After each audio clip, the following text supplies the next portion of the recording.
तो आज हम बात कर रहे हैं एमपीपीएससी मेंस का जो 2024 का होने वाला है अक्टूबर में।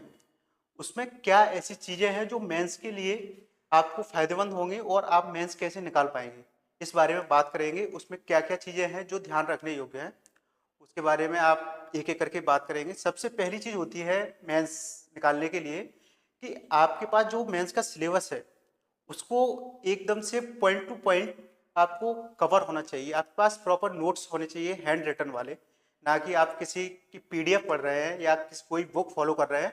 तो ये मान के चलिए आप उसको अच्छे से एग्जाम हॉल तक नहीं ले जा पाएंगे।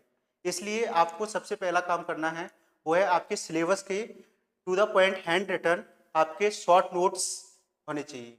दूसरी चीज़ होती है, आप जब एग्जाम हॉल में जाते हैं तो एग्जाम हॉल में जाने के बाद आप जो पेपर है उसको पूरा अटेम्प्ट करें। अगर आपका कोई भी प्रश्न छूट रहा है, इसका मतलब है कि आप कहीं ना कहीं बाकी स्टूडेंट्स हैं उनसे पिछड़ रहे हैं। इसलिए कोशिश करें कि जहां तक संभव हो आप पूरे पेपर, पूरे क्वेश्चंस हैं वो अटेम्प्ट करें। जब आप पूरे क्वेश्चंस अटेम्प्ट करेंगे तो आप देखेंगे कि पेपर के ओवरऑल जो एवरेज मार्क्स हैं वो आपके बाकी लोगों से ज़्यादा हो रहे होंगे। तो इसलिए आपको कोशिश करना है कि पूरा पेपर अटेम्प्ट करें।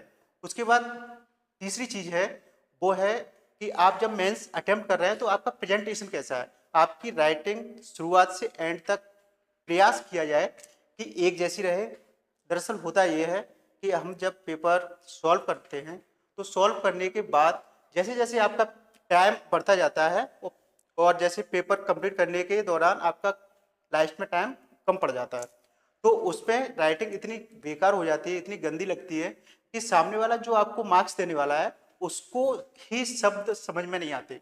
तो जब शब्द समझ में नहीं आएंगे तो निश्चित रूप से वो आपके मार्क्स काटेगा, 1-2 नंबर देगा। 7-7 मार्कर है, 10 मार्कर क्वेश्चन है, तो उसमें 1-2 नंबर दे देगा, 3 दे देगा। तो वो आपके एवरेज मार्क्स से बहुत कम हो जाते हैं। इसलिए कोशिश करना है कि आपका जो लिखने का जो तरीका है वो आप शुरुआत से लास्ट तक एवरेज जो आपकी राइटिंग है वो बनी रहे कि सामने वाला उसको समझ पाए। इसके बाद चौथा पॉइंट आता है इसमें कि आप जो आंसर राइटिंग कर रहे हैं उसमें बीच बीच में फ्लो चार्ट वगैरह का यूज बिल्कुल करें।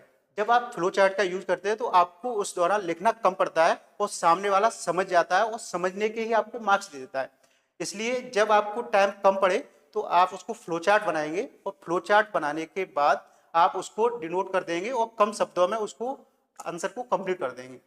ये 4 चीजें हो गई। इसके बाद पांचवी चीज होती है कि जो भी आंसर राइटिंग कर रहे हैं उसमें आंसर में जैसे 2 मार्कर है और 7 मार्कर है, तो 2 मार्कर में कोशिश करें एक आध अंडरलाइन कर सकते हैं, लेकिन 7 मार्कर में आप कम से कम 3-4 अंडरलाइन आंसर में करना ही करना है। इसके अलावा आप जो 10 मार्कर क्वेश्चन होता है उसमें कम से कम आपको 2 पेजेज में लिखना होता है, उसमें कम से कम एक पेज में 4-5 अंडरलाइन होना बहुत जरूरी है। क्योंकि जब भी आप आंसर लिख रहे होते हैं उसके जस्ट बाद जब कॉपी आपको पर्यवेक्षक के सामने जाएगी तो वो देखेगा, तो जैसे अंडरलाइन उस पर की हुई होती है तो अंडरलाइन देखकर ही आपको मार्क्स देता है, बाकी आंसर को पढ़ने की जरूरत नहीं होती। या फिर उनके पास इतना समय नहीं है कि एक एक लाइन नहीं पढ़ते, वो जैसी अंडरलाइन होती है तो अंडरलाइन को देख लेते हैं वो, और देखने के बाद आपकी मार्किंग हो जाती है सिर्फ अंडरलाइन से। इसलिए जो लोग अंडरलाइन ज़्यादा करते हैं तो निश्चित रूप से उन्हें इसका फायदा मिलता है। तो इस तरह से इन चीज़ों को अगर आप मेंस के दौरान जो अक्टूबर में होगा, अगर इन चीज़ों को फॉलो करेंगे तो निश्चित रूप से आपको सफलता मिलेगी। और मैं एक बार मेंस दे चुका हूँ और मैं निश्चित रूप से मेरा सिलेक्ट हुआ था 2019 में, मैंने इंटरव्यू भी दिया है। तो ये मेरा उसमें मैंने खुद इसको एक्सपीरियंस किया है, तो मैं अपने उस अनुभव के आधार पर बता रहा हूँ। और अगर आप इन चीज़ों को फॉलो करेंगे तो निश्चित रूप से आप भी इस परीक्षा में सफल होंगे। धन्यवाद।